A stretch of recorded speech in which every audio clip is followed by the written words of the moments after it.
All right, guys. Hope you're all doing well tonight, guys. I want to just go ahead and talk about One Piece really quick. I don't have anything staked in One Piece. I don't have slabs. I don't have sealed product. I do not have raw cards, so I have nothing staked in the game with One Piece. So this is my opinion about it. My unbiased opinion.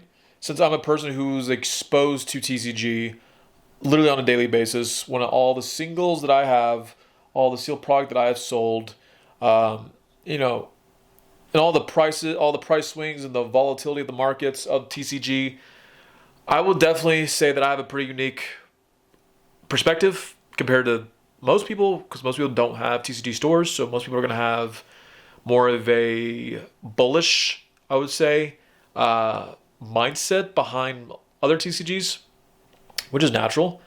But let's go ahead and get into it and just take my opinion with a grain of salt. I'm willing to be wrong. I don't care if I'm wrong. I don't care if I'm right. I just want to go ahead and put it out there. And if you are thinking about doing, getting into One Piece as a long-term investment, then consider listening to this. And like I said, take it by a grain of salt. Okay. So this is my opinion about One Piece. I'm gonna go ahead and just put it up there and put out and literally put up there up front of what I think it is. This may offend a lot of you guys who are really heavily invested into One Piece, but stay with me, okay? Because it's not a bad thing in my opinion. Right now, One Piece is a pump and dump, okay? Now, stay with me, okay? At a time, Pokemon was a pump and dump. At a time, Magic the Gathering was a pump and dump. I don't know too much about Magic, but I can give you a little bit of a lesson with Pokemon. Let's go ahead and look at the Pokemon vintage boxes, okay? Let's look at first edition base sets. How much are those boxes right now? Okay. Those boxes for Pokemon, the first Pokemon base sets, first edition, can go anywhere from 50, 60, 70, 80, 100 grand for a box. Okay.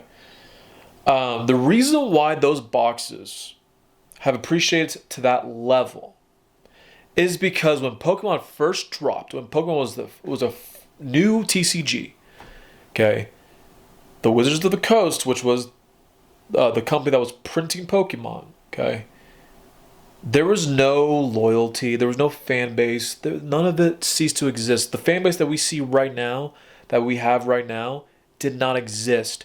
It was a risk, right?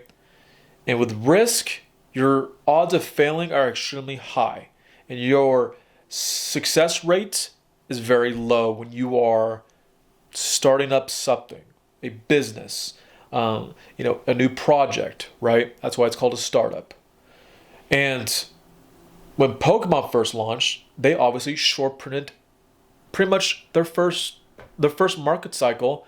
They short printed everything, okay? Base set, fossil, jungle, all those sets were short printed, right? And it wasn't until the fan base came around, people heard about this Pokemon. Then once there was some sort of decent demand for Pokemon, how much you want to bet? At the time, there was price swings that were extremely volatile at that time for those boxes, right? They were going up, they were going down. And I was too young to remember because I was born in '94. If you're a '90s kid, obviously you don't remember. The only thing you remember is having your Pokemon cards at recess on the playground playing with your friends, right? So I don't know anything about Magic. I don't know too much about Magic, but I would think Magic was very similar position when it was very new. Very new, no fan base, no loyalty behind it, no customers, nothing, right? And short printed, right? Right. So that is what we're seeing right now with One Piece.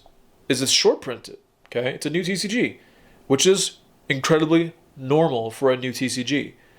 A new TCG is not going to overprint an abundance of supply because they don't know how much the market's going to respond to the new product.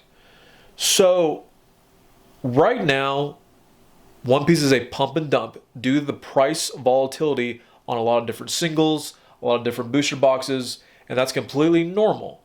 if you take that opportunity, because the opportunity is not going to last forever, it's not going to be a pump dump forever. Okay, like I said, in a market cycle, I think a TCG is no more than a pump and dump. Okay.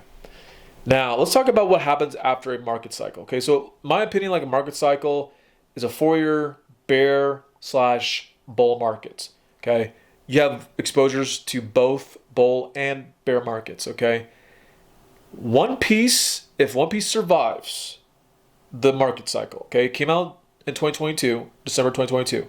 If this survives to the point up until 2026, then I will legitimize it as a mature TCG during that time. Right now, it's a pump and dump.